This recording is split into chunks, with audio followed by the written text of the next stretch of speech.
El occidente de Asturias es un territorio muy distinto al resto de la cornisa cantábrica. Es, digamos, más salvaje. En este mar que lo envuelve en el norte descansa una cocina tradicional basada en producto y alguno especial que tengo cerca de mí. Con el chef Elio Ferpel, estrella Michelin, voy a aprender a cocinar unas ostras de una manera muy especial.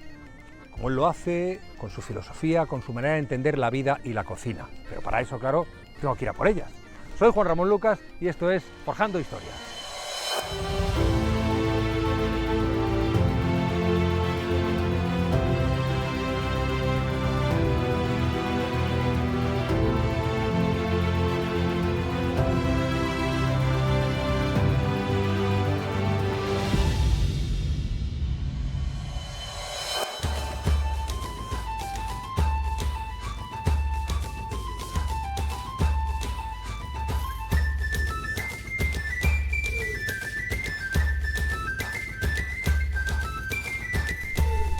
¿Qué tal, Juan? ¿Cómo estamos? Bien. Oye, pues yo encantado de estar aquí y además en este lugar que tenemos agua, tenemos madera y el sonido del metal. Es un poco la riqueza principal de este territorio, ¿no? Efectivamente, Los Oscos, una gran zona llena de ferreiros, de agua, de bosques y una riqueza patrimonial y natural pues impresionante. ¿Y dónde estamos ahora exactamente, Juan? Pues estamos en el pueblo de Mazonovo, en Santa Eulalia de Oscos, uno de los 3 concejos que forman la comarca de Los Oscos, aquí en el occidente de Asturias. Oye, ¿cuál es el origen de que se asienten en esta región, en este occidente asturiano, los ferreiros, los herreros? Pues mira, es bastante temprano. Ya desde el siglo XIII hay documentadas varias ferrerías aquí en el Principado, también en esta zona, en el occidente de Asturias, pero ya los tenemos documentados sobre todo desde finales del siglo XV, 1400, 1400 y pico, y ya tenemos a varias familias, como la de los Fernández Lombardero, que luego comentaremos, que sí que tuvieron un gran arraigo en esta zona. ¿Venían de aquí? ¿Venían del País Vasco? Porque tengo entendido que los principales ferreiros venían del País Vasco. Pues sí, los Fernández Lombardero eran una familia de origen vasco, al igual que la de los Lombardía, Ochoa y Salazar, que se dieron por esta zona de Santa Eulalia y también de Tramundi. ¿Y por qué vinieron aquí exactamente a crear esta siderurgia primitiva de los siglos XVI o XV? Pues es que esta zona cumple 2 de los requisitos principales: que haya agua, que haya muchas corrientes de agua que serán aprovechadas para su funcionamiento de los mazos, y también recurso maderero, madera que se transformaba en carbón vegetal para esos mazos y ferrerías. Y imagino que también para la maquinaria, ¿no? Efectivamente, la maquinaria son uno de los grandes ingenios hidráulicos que funcionan con eso, con la fuerza del agua. Al igual que también los molinos, para todo el tema gastronómico, la harina de maíz, de trigo, cebada, pues bueno, funcionaba con ese agua. Y luego también muy importante, como digo, para estos grandes ingenios hidráulicos, que son ingenios siderúrgicos casi de alguna manera. Claro, ¿esto qué es? ¿Es un molino? ¿Esto es para la forja también? Sí, esto es un banzao, una presa de agua, donde se retiene esa fuerza hidráulica para luego ponerla en funcionamiento con los grandes ingenios, los martillos sobre todo. O sea, esto se utiliza para un martillo que hay ahí dentro. Efectivamente. Es para la forja. El agua cae, da en las palas de la rueda, mueve lo que es el eje del roble y ya funciona el martillo dentro de la ferrería. O sea que la tradición sigue viva y se puede ver y hasta oler, porque estoy notando que el olor que llega del interior de la forja es como el carbón vegetal, es un olor antiguo que te sitúa en esa época, en una época de hace muchos años. Te rodeas de una atmósfera que te envuelve hace siglos. Esto sigue exactamente igual. Me hablabas antes de los Fernández de Lombardero, cuéntame un poco más. Pues esta familia, los Fernández de Lombardero, como bien dices, es una de las primeras familias que vinieron aquí a esta zona al trabajo del hierro, ¿no? Venían desde el País Vasco, al igual que otras familias, como comentamos, pero esta fue una de las que tuvo una de las trayectorias más importantes. Tuvieron varios mazos aquí en toda la contornada, Taramundi, Concejo de Boal también, incluso en Galicia, Ribeira de Piquín, pues bueno, desarrollaron muy bien su labor. Y dentro de esta familia hubo algunos de sus miembros que llegaron a ser grandes relojeros, incluso llegaron a tener uno en la Catedral de Mondoñedo, lo llegaron a montar esta familia. Entonces, bueno, aparte de ser una familia de estos herreros tradicionales, de estos aperos más para el uso de la huerta, del trabajo en el monte, también hacían otros objetos como podían ser relojes, grandes relojes más pequeños de sala o incluso para la Catedral de Mondoñedo, como te digo, y también llegaron a hacer un autómata, está documentado. O sea, como un robot de esos que se les da la cuerda. Todo hecho de hierro, que es lo más importante, y a mano. ¿Qué queda de aquella tradición? De aquella tradición, Pues hoy en día quedan varios ferreiros aquí en la zona. En particular, por ejemplo, aquí en Mazonovo tenemos a Paz Prieto, que es la única ferreira que tenemos en esta zona y que también es un poco heredera de esta gran tradición que nos imbuye en toda esta comarca.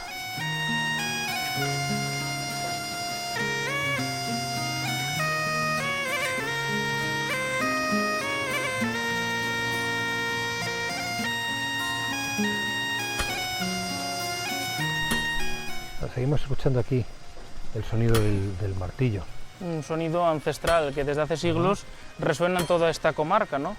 Y además aquí al lado de lo que es el Banzao. El Banzao, que es una piscina, esto es lo que mueve el... Esto es la gran presa de agua y es lo que decíamos de la fuerza motriz y la fuerza hidráulica.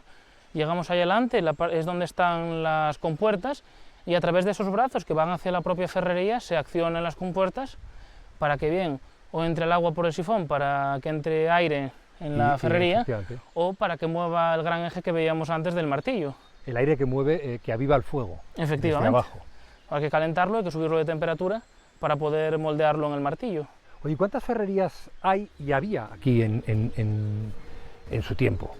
Pues aquí en todo el occidente llegó a haber una docena, pero grandes ferrerías.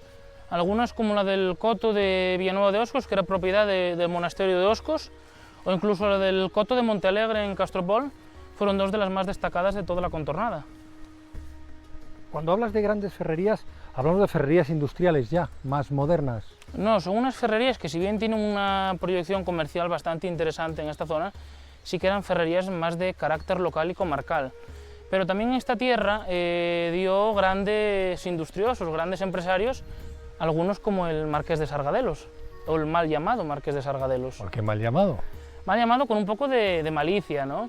Antonio Raimundo Ibáñez, que fue el que luego sería Marqués de Sargadelos, conocido aquí por toda la gente de la comarca, fue un título que nunca se le llegó a conceder, falleció antes de que se le concediera oficialmente, pero bien se le conoce por el título que pudo ostentar.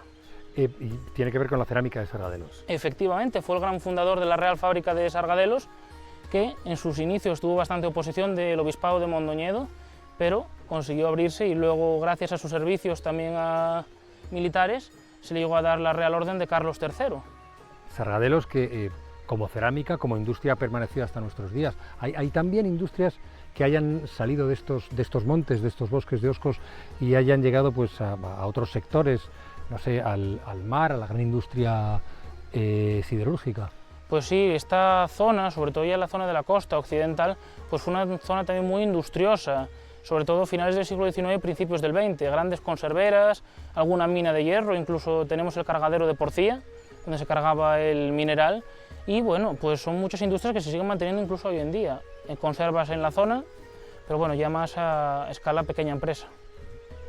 Claro, Juan, y todo ese crecimiento industrial alrededor del hierro, imagino que propiciaría también infraestructuras, obras que han quedado, que están en la memoria reciente de este territorio. Efectivamente, se desarrollaron grandes empresas constructivas en los años 40, 50, 60 del siglo pasado, algunas como el embalse de Salime, en su momento la presa más grande de España y la segunda más grande de Europa. Y para la construcción de la presa de Salime pues debemos destacar varias cosas, ¿no? Por un lado tenemos el teleférico, una de las grandes obras constructivas de patrimonio arqueológico industrial que tenemos ahora mismo en nuestro occidente de Asturias, que unía el cargadero del Espín de Coaña, donde descargaban los barcos, hasta la propia obra, hasta pie de obra. Todos los materiales se debían de traer por aire en este caso, puesto que las infraestructuras para camiones, carreteras y demás no eran las más óptimas. Tenían aproximadamente 40 kilómetros de longitud. Se conservan algunos elementos en el propio Espín en Coaña, una de las grandes ruedas de los ejes del cable, y también algunas de las torres se conservan en todas estas montañas de nuestra comarca. ¿Y cuánta gente estaba trabajando en todo eso, en la presa? Porque imagino que en su creación, me decías que a principios del siglo XX... En el año 45. Año 45, bueno, ya a mediados del siglo XX, trabajaría mucha gente. Pues fueron miles los trabajadores que trabajaron en grandas en la construcción de la presa, y para ello era necesario alojarlos.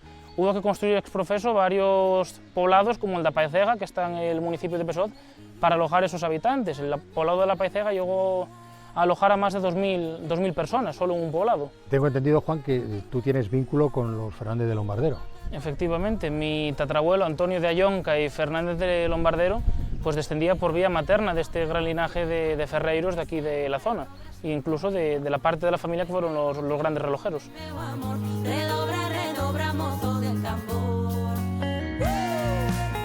El agua es un recurso fundamental en muchas industrias, especialmente en la siderúrgica.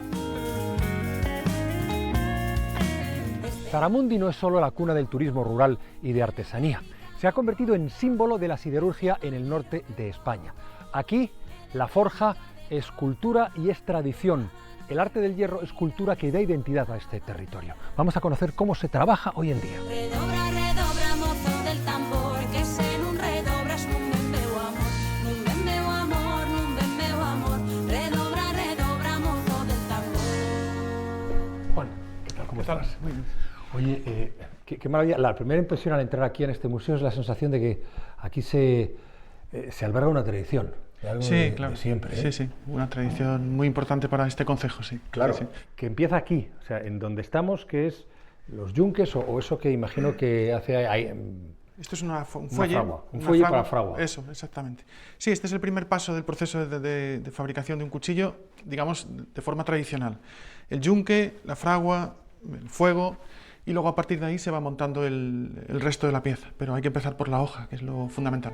¿Y qué tenemos aquí en este museo? Porque en esta sala lo que veo, pues, como hojas antiguas, sí, máquinas más modernas para pulir, supongo, un torno. ¿Para qué sirven? Bueno, lo que tratamos de mostrar es todo el proceso, desde el más tradicional hasta un poquito el más moderno, ¿no? Entonces tenemos máquinas antiguas accionadas por pedal, porque no había luz eléctrica. Ah, esto, o sea... Esto es una... ¿Puedo sentarme? Sí, te puedes sentar. Bueno, es una pulidora, si acaso... es una pulidora que va con pedal, porque una de las cosas importantes de este ayuntamiento, de este concejo, de esta zona de Asturias, es que la luz eléctrica, el proyecto de electrificación es de los años 80. Con lo cual, hasta esa época, había que tirar de herramienta manual.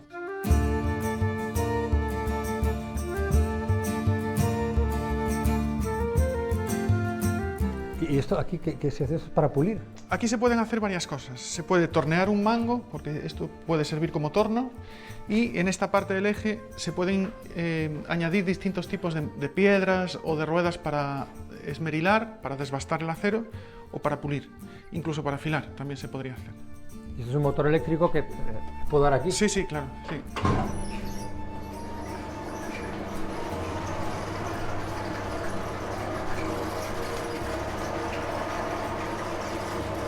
Claro, y esto es lo que a partir de los años 80 ya se pudo empezar a trabajar con ello. Tenían un solo motor y con un solo motor movían distintas máquinas.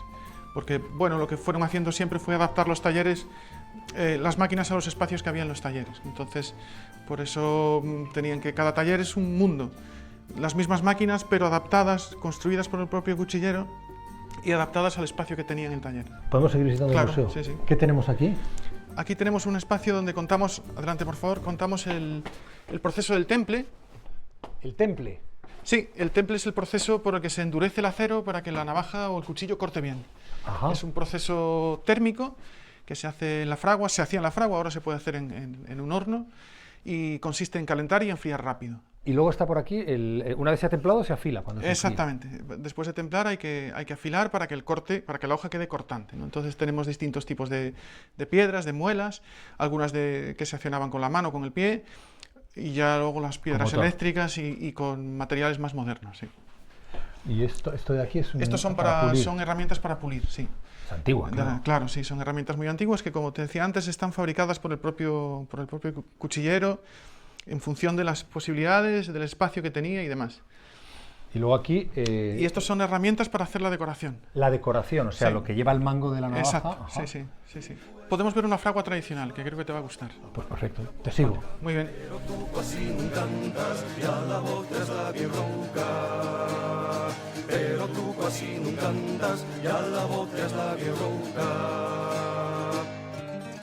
Estamos, Juan, en la forja tradicional, ¿no? Sí, esto es una fragua para fabricar cuchillería. Vale. ¿Y aquí qué estamos haciendo ahora? ¿Qué estás haciendo ahora? Mira, lo que estamos haciendo es calentar un trozo de acero para darle la forma que tiene que tener para hacer una navaja. Sí, ahí está, ahí se ve. Esto es un trozo como el que estamos calentando y tenemos que darle esta forma. Entonces, si quieres te explico cómo se hace y pruebas, ¿no? Ah, bueno, pues sí, si no voy a romper nada. No hay ningún problema. Mira, sacamos esto, mientras que está caliente hay que aprovechar, hacer la punta y luego tenemos que estirar la parte del filo, con lo cual golpeas por aquí y lo vas estirando. Tenemos que volver a calentar. Ah, vale, o sea, tiene que estar al rojo. Tiene que estar al rojo, sí, porque si no se puede fisurar el acero, sí. Y calentamos con esto, echando aire con este fuelle. Sí, simplemente es eso, es un fuelle que tiene una tobera, que es como llamamos a la salida de aire, que inyecta aire en la fragua.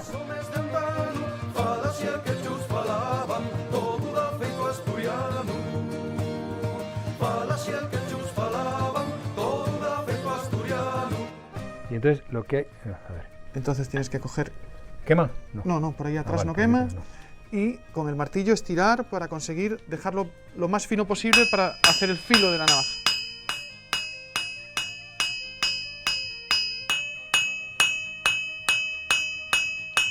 Ahora ya tendríamos que calentar otra vez. Hay que ir calentando, estirando, calentando, y esto estirando. Hasta que hayas encontrado el tamaño del filo, la forma del filo. La forma y el tamaño, sí, son las dos cosas que buscamos aquí en este punto. A partir de aquí, después de este proceso, ¿qué se hace? La empuñadura, el mango, o el cabo, que decían algunos cuchilleros. Entonces, una vez que tenemos la hoja, vamos adaptando el cabo, el mango, a ese tamaño y a esa forma. Está formado por dos piezas, una de madera y otra metálica. Entonces, bueno, necesitamos distintas herramientas para ir conformando el mango y la hoja. Y podríamos montar algo, no sé, para el programa, para Forjando Historia, porque se llama Forjando Historia, forjemos algo, ¿no? Claro, sí, podemos montar algo, nos vamos al taller que tenemos en el que trabajamos habitualmente y allí podemos hacer una navaja. Muy bien, pues cuando quieras. Muy bien, pues vamos.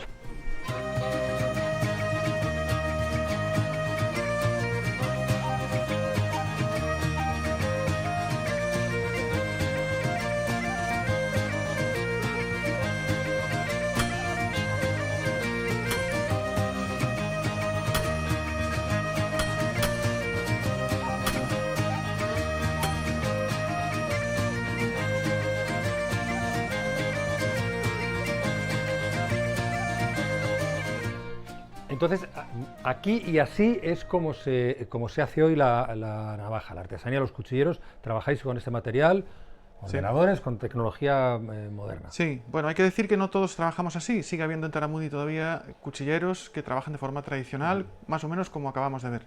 Sí. Nosotros, en nuestro caso, sí que hemos ido incorporando tecnología nueva. Esto es una fresadora de control numérico, por ejemplo, que nos facilita mucho el trabajo y nos hace... o nos permite hacer un trabajo muy preciso. Mucho más preciso. Que debe ser madera y imagino que con esto que... entiendo que es un mango. Sí, esto es un trozo de madera de boj que ya está pretorneada para que entre perfectamente en la máquina y de aquí, de este trozo de madera, la máquina lo que va a hacer es convertirlo en esto, que es un incipiente mango de navaja. Para tener la navaja completa nos faltaría la hoja, la virolo, el casquillo y lo más importante de todo es el eje, porque es la pieza que va a unir todas las demás. Muy bien, pues si te parece empezamos. Vale, pues ponemos la máquina en marcha. La máquina tiene un programa para cada tipo de mango y poquito a poco le va dando forma. Bueno, pues ya tenemos el mango fresado. Esta es la primera parte, hay que cortar el sobrante por aquí, cortar el sobrante por aquí y ya se quedaría como este. Una vez hecho esto ya empezamos con el ensamblaje vamos a y todo lo que haya que hacer para hacer la navaja de Forjando Historia. Muy bien, pues vamos. Bueno, nos quedaría hacer el acabado del mango, el lijado y el acabado final y luego afilar la hoja, claro, porque la hoja la dejamos para el final para no cortarnos.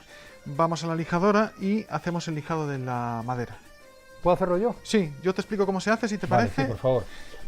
Mira, aquí tenemos dos rodillos con dos lijas distintas. Entonces, bueno, hacemos una pasada en una lija más vasta y una pasada en una lija más finita, para que el acabado sea mejor.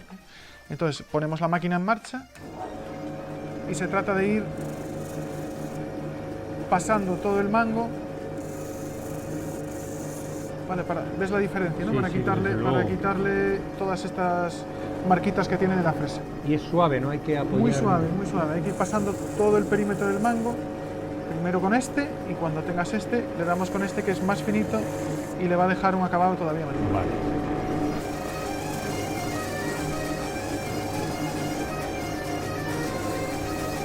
ahora se trata de repasar con este lo mismo que hiciste ahí, con esta lija que es más fina.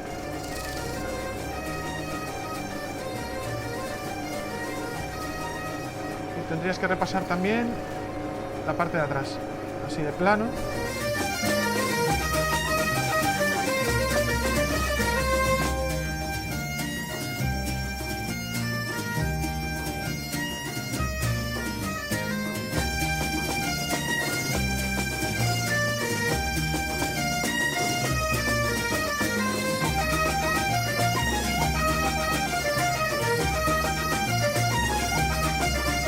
Bueno, pues aquí está el resultado del trabajo. Ahí tienes la navaja de Taramundi. Taramundi. Taramundi. Forjando historia. Oye, muchas gracias, Juan. Gracias a vosotros por venir. Encantado, ha sido un placer. Igualmente, muchas gracias.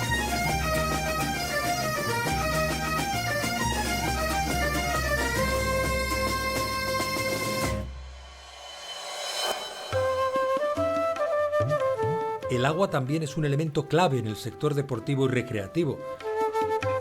Pero ¿en qué consiste el turismo fluvial? Juan Ramón, Miguel, ¿qué tal? bienvenido, encantado. Bien hallado. Oye, encantado yo, más encantado que me han dicho que puedo vivir contigo un recorrido, una experiencia distinta por el río. Una experiencia integral. Integral. Mira, aquí no solamente es lo deportivo, que Ajá. prima, vamos a navegar un río en una embarcación que necesita la propulsión de nuestros brazos, nuestra fuerza de energía.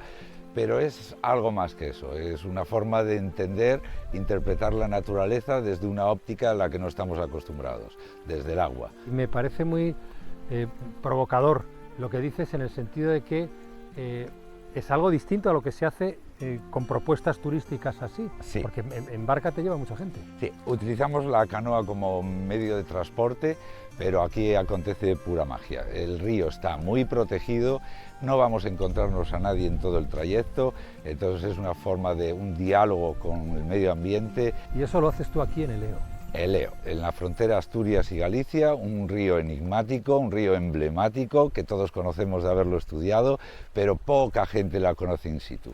Me parece, insisto, tremendamente atractivo. Así que cuando quieras nos ponemos, yo imagino que tengo que ponerme como tú, ¿o no? Sí, lo mejor es prepararnos para el medio que vamos a vivir.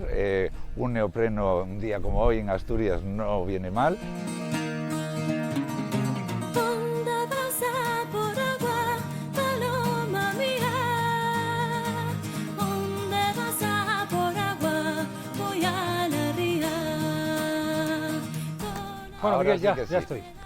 Genial. Pues Ahora- mira, tú a proa y yo a popa, que hoy dirijo yo. Vale, ¿me siento? Sí, tú siéntate. ¿Y tú que- me vas a sí, meter en el agua? Sí, Muy bien. venga, adelante. Ué. Verás que el agua clara no te mentía.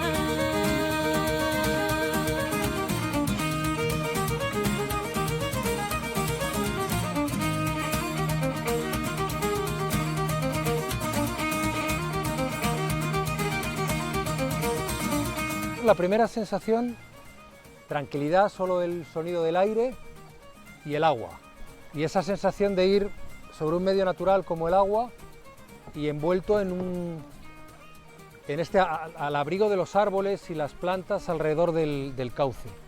Es la sensación de los exploradores, de estar en un sitio que en teoría es muy hostil para el hombre, pero que te sientes parte del medio. Hombre, depende también de cómo lo utilices, ¿no? Nosotros estamos favoreciendo al propio río, entiendo, tratando de disfrutarlo, respetándolo. Imagino que esa es la forma más saludable y es lo que vosotros proponéis, ¿no? Claro, aquí no hay nada, absolutamente nada contaminante. Sí es verdad que somos seres humanos y la naturaleza esto lo presiente, pero nos observa como si fuésemos parte del medio. Eso tal vez sea lo más bonito de desarrollar en sitios así, poco explorados por el hombre.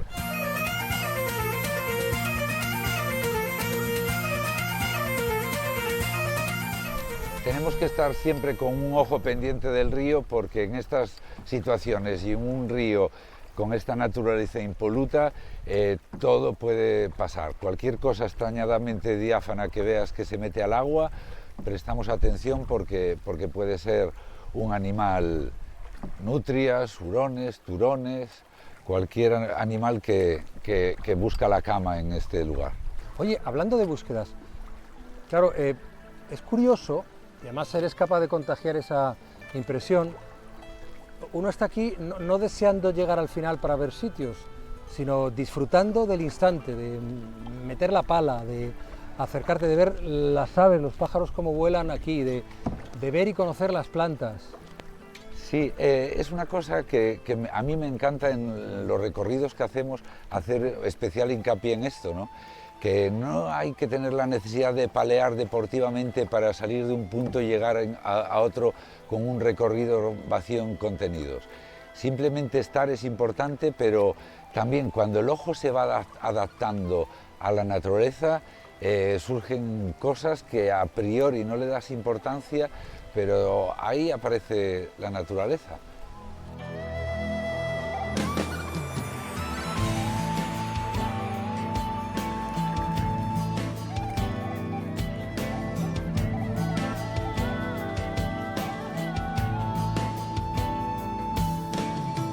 Mira, hay una garza y acabamos de ver un martín pescador. Claro, aquí, siguiendo la corriente, dejando que el río te lleve, ves cosas, puedes, ¿verdad?, tener la atención puesta en... Sí.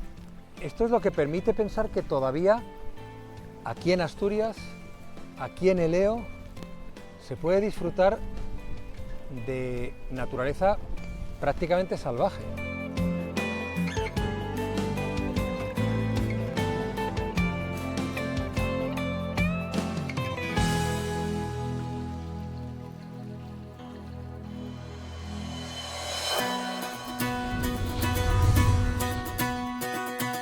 Después de pasar este buen rato con Miguel, voy a conocer a alguien que ha llegado a lo más alto por aprovechar el agua y todos los recursos que nos brinda la naturaleza.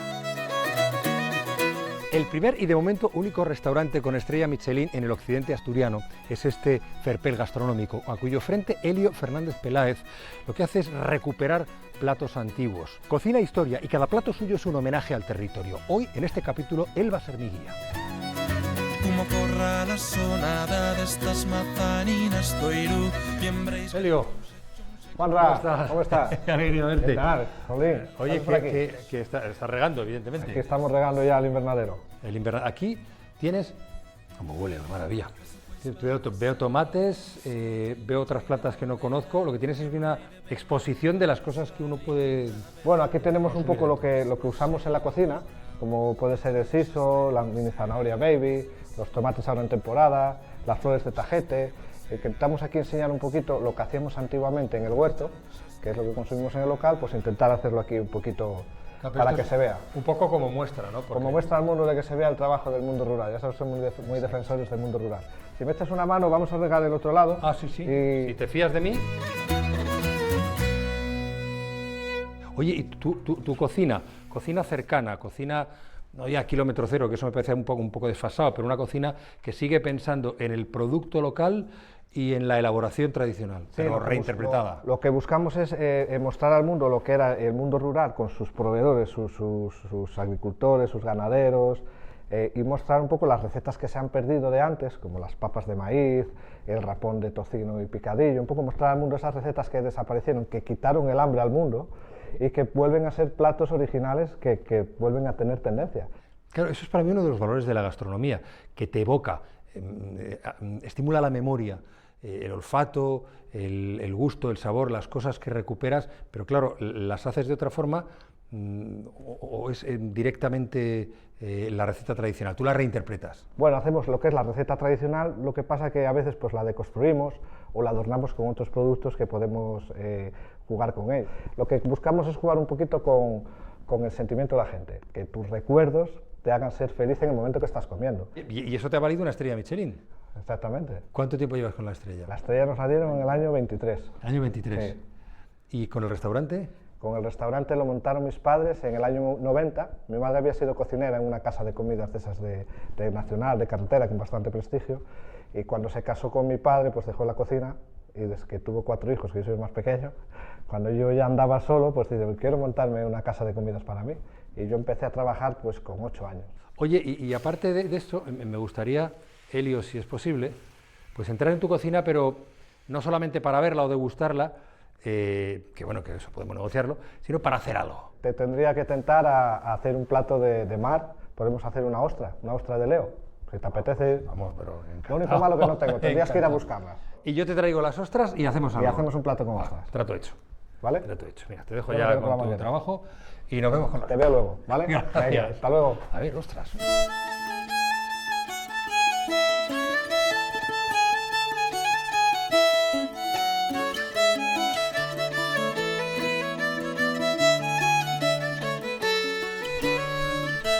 Buenos días. Buenos días, Juanra, ¿qué tal? ¿Cómo estás? Hola Juan Ramón, ¿qué tal? Bienvenido. Bien, bien hallado. Bueno, Oye, ya ves que vengo preparado, ¿eh? ya, vienes listo para enfrentarte a las ostras. Para enfrentarme a las ostras. Me gusta el término, para enfrentarme a las ostras. Yo Muy bien. seguiré vuestras instrucciones y Bueno. espero conseguirlo. Bueno, enseguida se aprende, es un cursillo de Sí, un, ¿no? un minuto. Bueno, Pues venga, cuando queráis. vamos. Vámonos, Manolo.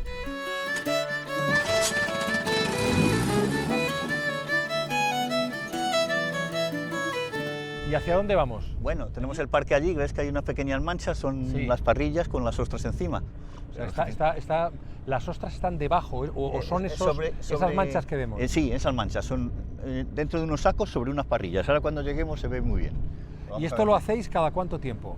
Bueno, esto lo hacemos todos los días. ¿Y con estas ostras qué hacéis?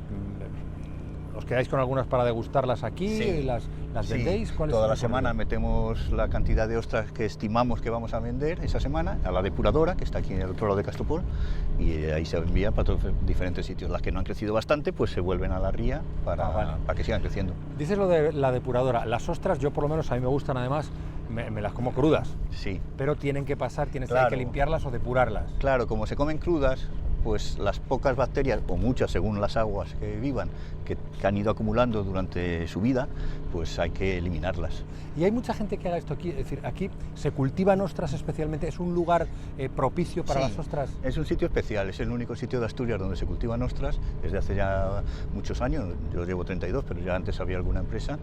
Y lo que pasa es que la Ensenadita, que es el sitio propicio, es pequeña, Ya. y la ría tiene una productividad limitada. Entonces aquí la producción pues, tiene que ser pequeñita.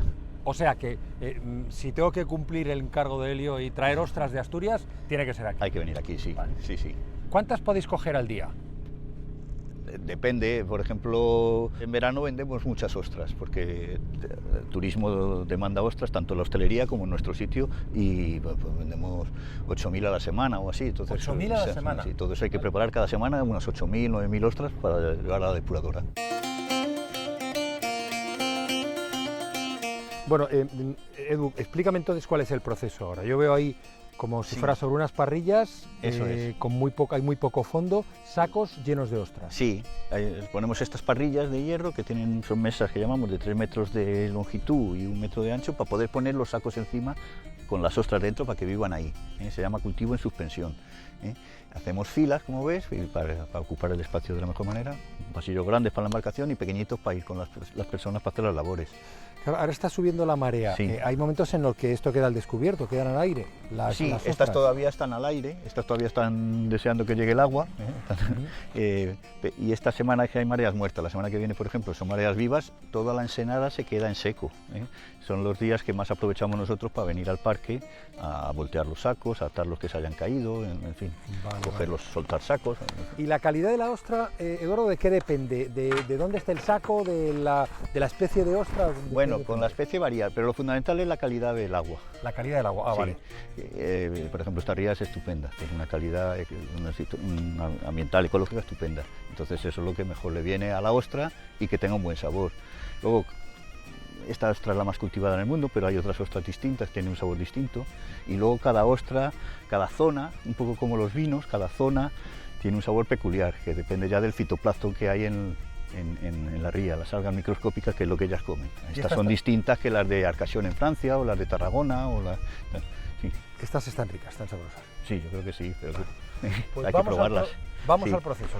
Entonces, ¿ahora qué hacemos? ¿Nos da él los sacos? Sí, Vale. Y lo cojo. Cuidado que pese, Juan. Ah, sí, pesa, sí. Vale, venga, más. ¿Cuántos te pidió Elio? vaya, estos son buenos. ¿Cuántos te pidió Elio? No me ha pedido un número determinado, pero yo creo que con estos 3 sacos, ¿cuántas ostras habrá aquí?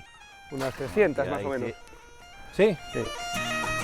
Pues Pero válida, válida es menos, 150, sí. vale, pues yo que si de esas valen 150, yo creo que ahí tenemos más que eso. Ahí se come a todo el restaurante, sí. ¿Y se coge así normalmente? ¿Baja alguien y los...? Sí, si hay bastante poca agua, se ha bajado bastante la marea, sí, porque se puede subir Manolo o yo y soltamos y nos los ganchamos. Pero a veces la marea está más alta y no da para bajarse, entonces los cogemos con un gancho como este de aquí, vamos cargando. Primero tienen que estar sueltos de todas maneras. Y una vez que están recogidos, los hemos sacado del agua, con estos 3 hay suficiente y de sobra, Sí. ¿qué es lo que hay que hacer? Bueno, pues los ponemos en la mesa, vamos a poner esta mesa de trabajo de selección, vaciamos los sacos y cogemos las que valen, porque hay otras que son chiquititas aún, aquellas también, y las preparamos para llevar. Pues al lío. Pues venga, vamos.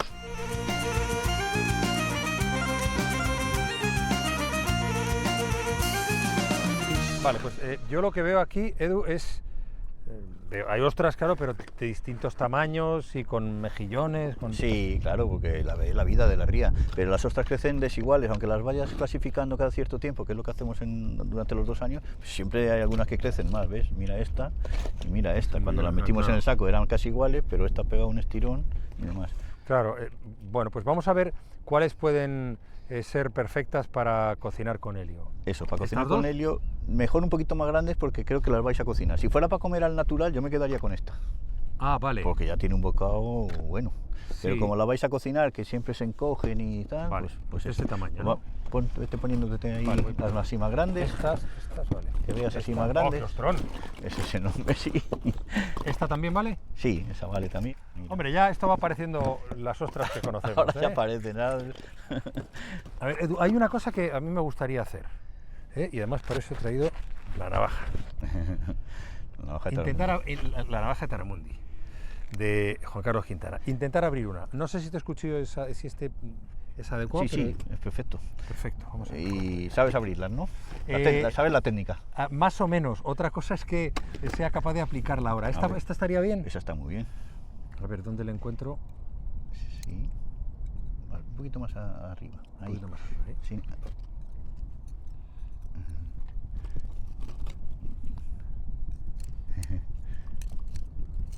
No es cuestión de fuerza, no quiero doblar la cuchilla. No. Dime dónde podría entrar, porque... Mira, yo suelo cogerlo así, sin hacer fuerza. Hasta que claro, entre. ya está. Pero sin hacer fuerza. O sea, aquí donde, Sí. sin hacer fuerza, sí, hasta que entre. Ah, ahí va bien. Hombre, joder. Sí, procura que no te quede ahí, que a veces se tiende a quedar. Rebaña un poco por arriba. Para cortar el músculo, ¿no? Sí, y eso Ahí es. está. Y que no se quede ahí un poco de ostra. Muy bien. Joder, esta está estupenda. Bueno, profe, no se me ha dado mal. ¿Cómo valoras tú al alumno? Muy bien. ¿no? Debe mejorar un poquito, pero muy poquito. Muy O sea, poquito. Está muy bien y la apertura estupenda. Necesitamos abridores de ostras aquí en verano. Sí. Te lo digo por si quieres pasar un mes aquí. Bueno, si luego de las que abres te van cayendo algunas, pues está bien. Sí, por supuesto. Bueno, pues vamos, entonces, vamos a seleccionar Sí. las que me vaya a llevar. Terminamos. Y venga, pues eso es. supongo que las depuraremos y Sí, ya las llevo al se restaurante. llevan depuradas, ya te vas con tu cajita luego para el restaurante, a ver qué hacéis allí.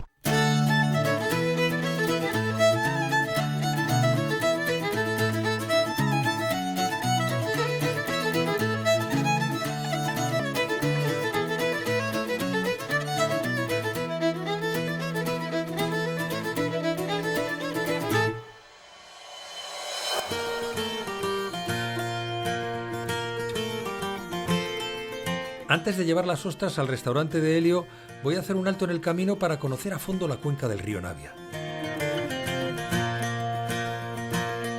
Les ciutats de la ciudad, Índiame cabo la mar, hasta la playa Valera. Marisa, Hola, encantada. ¿qué tal? Muy bien. ¿Y tú? Bienvenido. Pues encantado de estar aquí. Es un lugar que no conocía. ¿Exactamente dónde estamos?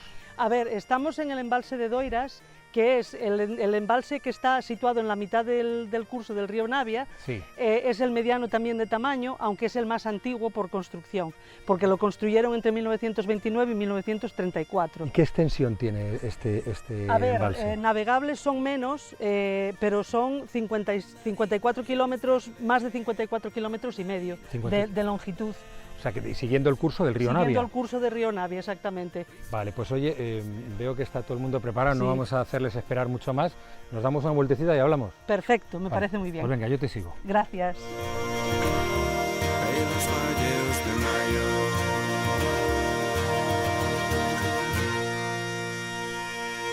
Bueno, seguimos el curso del río en este embalse, con el público también, disfrutando de una tarde, la verdad que maravillosa. Río arriba, ¿qué nos vamos encontrando? Pues ahora lo siguiente que nos vamos a encontrar en cuanto pasemos esta curva es el Palacio de Monchardín, que es del siglo finales del XVI, principios del XVII, y es una muestra del arte palaciego barroco de la cuenca del Navia. Realmente es un edificio bastante único, sigue habitado, que también hay que decirlo. Ah, qué bueno.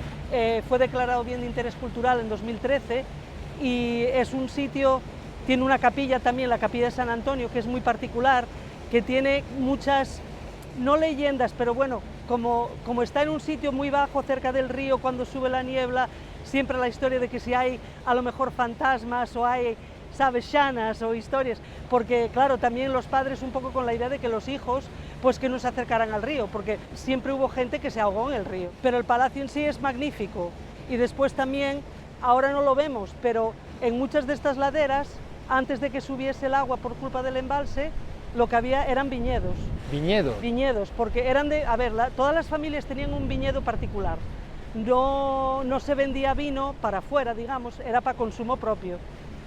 Al subir el río, pues muchas de esas fincas pues quedaron anegadas. Las fincas que se utilizaban eran las más cercanas al río, punto uno, porque solían ser más pedregosas, que para el vino valía, pero para cultivar otras cosas no valía. Claro.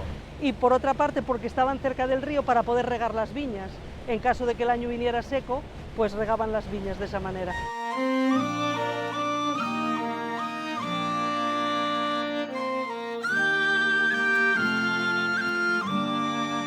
Estoy descubriendo, Marisa, una forma diferente de ver todo esto. Es una forma de ver el río que la mayoría de la gente no conoce. Esto hay que intentar enfocarlo a que aquí puede venir desde una familia con niños pequeños, a parejas, a gente más mayor incluso. ¿Y esto lo montaste tú, Laura? Sí, ¿Por iniciativa propia? sí. ¿Cómo? Pues mi trabajo cambió, pasó de ser muy artístico a ser muy tecnológico. 8 horas delante de un ordenador no era lo mío y cambio de rumbo, nunca mejor dicho. Ya, pero ¿en qué trabajabas? Protésico dental, diseñaba estética dental, sí. ¿Y cómo se te ocurrió esto? Pues en verdad, con 17 años, en un proyecto en el instituto que había que poner como una idea novedosa, y yo lancé esta idea, sí, se quedó ahí parada unos años, pero volvió con todo. ¿Y qué tal va? Muy bien, perfecto, estoy encantada, siempre salimos con un mínimo de 12 personas, en verano la verdad que es muy frecuente encontrar ese mínimo, pero en invierno nos cuesta un poco más, ya que es un trabajo bastante temporal, pero bien, estamos contentos. ¿Y ese pueblo cuál es? Pues es el pueblo de Cedemonio. Tiene una historia un tanto peculiar, como muchas localidades asturianas, al final está impregnada de 1000 mitos y leyendas, y es que cerca de este pueblo se encuentra una cueva que es a Cova do Demo. ¿A Cueva o Demo? Y que ahí vivía un demonio, y que subía y bajaba el río Navia constantemente, y cerca de esa cueva se estaban construyendo una serie de casas, que no sabían que su pueblo se iba a llamar Cedemonio. Entonces ellos tanto miedo tenían a ese supuesto demonio que siempre gritaban ¡Cede demonio! ¡Cede demonio! Ahí, de ahí el nombre. Pero el demonio nunca dejaba de existir. Decidieron construir una iglesia y entonces después de construir la iglesia siguieron gritando ¡Cede demonio! ¡Cede demonio! Y se dice que el demonio finalmente se fue y desapareció para siempre.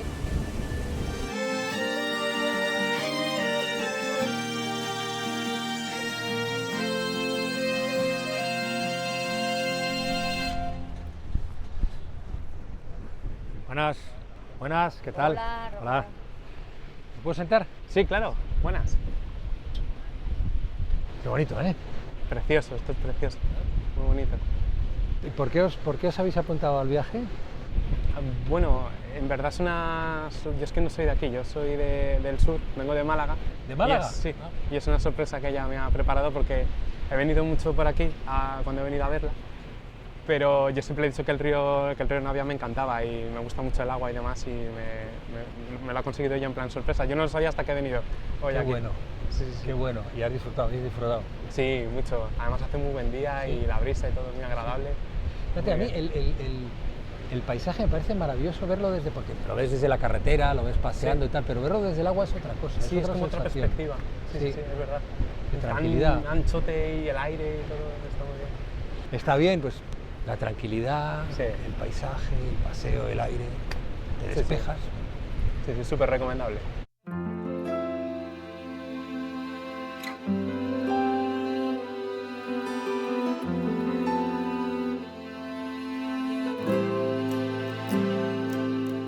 Ahora sí, ha llegado el momento de cocinar con Helio una de sus deliciosas recetas.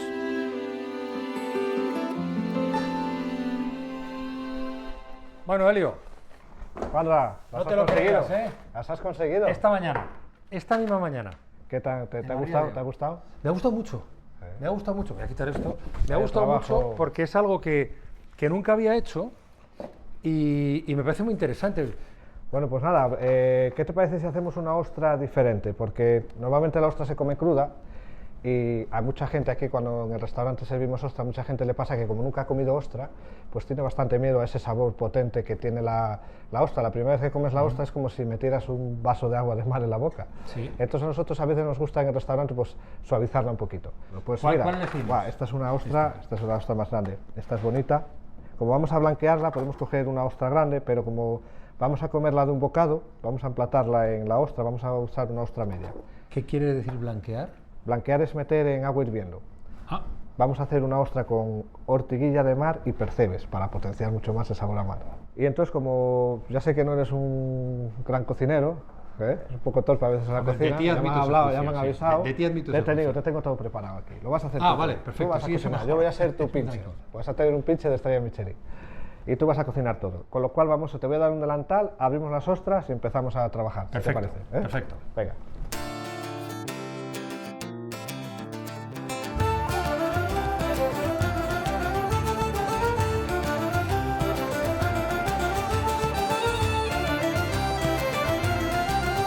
Bueno, ya tenemos la materia prima. Y vamos a cocinar los percebes para luego cortarlos. Lo que vamos a hacer es cocer el percebe. El percebe tiene un truco para cocer. Hay que cocer la misma porcentaje de sal que tiene el agua de mar. Vale. Coge los percebes, ya te tengo el agua preparada y nada, echamos... Está hirviendo ya, los echas tal cual. Echa de golpe. Ahí está. Removemos un poquito. Ya ves que ha parado de hervir el agua. Sí, y cuando hierva sacamos. Y cuando hierva otra vez los volvemos a sacar. Me gusta eso. Ya veo que ya los tienes, ya los puedes sacar. Esta es una cocina tradicional, como la económica, como la que Esta había cocina en la es un antigua. homenaje a las cocinas de los palacios. Las cocinas de los palacios eran cocinas de leña unidas, podían ser hasta 8 cocinas de leña unidas, y las atizaban con carbón. Vamos a pelar para cortar, y mientras pelamos los percebes, vamos a arrancar la salsa de ortiguilla, que es, la salsa es una base de aceite de oliva, ortiguilla, que nos va a dar un color verde y un potentísimo sabor a mar y a alga, y le vamos a añadir un poquito de cebolla caramelizada para endulzar un poco y quitar el amargor de la ortiguilla. Pues nada, tenemos un cazo aquí, te dejo el cazo, le echas un poco de aceite y ahora vamos a echar la ortiguilla, no te quemes, vale, ahí está. Lo que hacemos, la freímos un poquito para que los tentáculos saquen ¿ves ese verde que sale ahí? Sí. Ese es el color de la ortiguilla. Como ya está hirviendo, le vamos a añadir la cebolla. ¿Esto es cebolla caramelizada? Esto es una cebolla que pochamos. Nosotros, para agilizar un poco el trabajo en el restaurante, lo que hacemos es pochamos sacos de cebolla y así, en vez de perder el tiempo en pochar, le añadimos a las salsas la cebolla pochada ya. Una cucharada. Una cucharada. Una cucharada. Así, contundente. Y eso ahí, cuando ya está hirviendo, eso vamos a echar el caldo ya. Mira, lo tenemos aquí. ¿Qué cantidad de caldo? Hasta cubrirlo. Ah, vale. Vale, ahí está. Le das un revuelto con la cuchara y arremexes, como decimos aquí.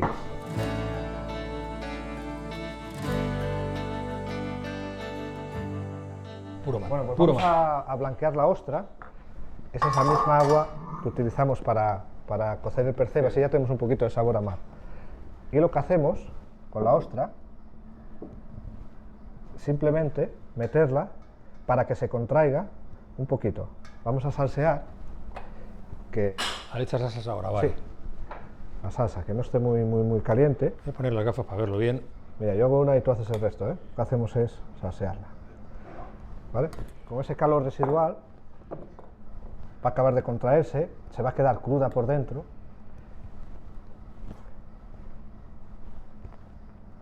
Ay, te veo bien. Perfecto. Me ha ido un poco la mano. No pasa nada. Estás perdonado. Como no cobras, tampoco te podemos reñir. No, debería pagar por esto. Perfecto. Y ahora vamos a colocar encima los percebes para darle un poquito de crujiente. Obsérvese la diferencia, lo veo que tiene un aspecto estupendo. Absolutamente estupendo. Lo que me gusta mucho es el dar un poco de espectáculo en el restaurante y como recrear un poquito la actitud del mundo rural ante nuestros ojos, ¿no? Y cómo no, el Leo, las mañanas de Leo suelen ser con bastante niebla y esa niebla marina que a mí me encanta, el olor que trae, y por eso siempre en el restaurante cuando servimos ostras les echamos un poquito de nitrógeno y así imitamos esa niebla mañanera que los clientes cuando lo ven pues es una cosa que a vista de los ojos es súper bonito.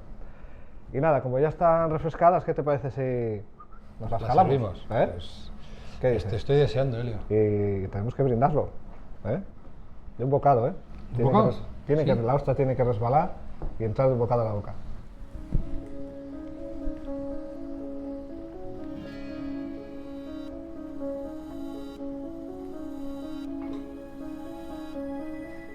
Te voy a contratar.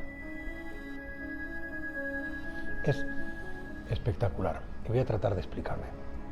Primero te entra el mar, una bocanada. ¡Bum! Y en cuanto aprietas un poco los dientes, estalla la ostra. Sigue el mar y al final te quedan los toquecitos de percebe y la flor. ¡Oh, qué bien!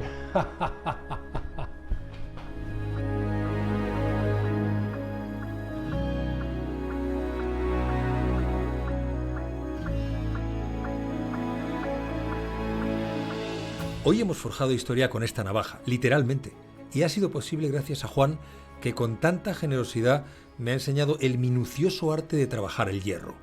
Lo cierto es que ha resultado ser un objeto muy útil en este viaje. Menos mal que la he llevado conmigo en la difícil tarea de recoger ostras. Bueno, y suerte que estaba Eduardo para enseñarme a diferenciarlas, seleccionarlas y lo más complicado de todo el proceso, abrirlas.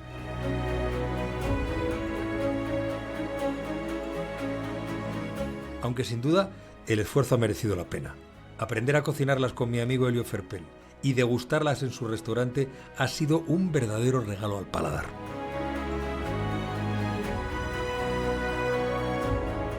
También debo agradecer a Juan por agudizarme los 5 sentidos a través del sonido ancestral que resuena en la comarca de Oscos y el olor que llega del interior de la forja. Gracias a Miguel, que con su ruta en canoa por el río Eo me ha permitido vivir una experiencia integral. Tiene una forma de entender e interpretar la naturaleza desde una óptica que no estamos acostumbrados, el agua. Y finalmente a Marisa, que me ha enseñado las riquezas de la cuenca del Navia, llena de leyendas y con un pasado digno de valorar y recordar. Gracias a todos por forjar historia conmigo en este inolvidable viaje de agua y fuego.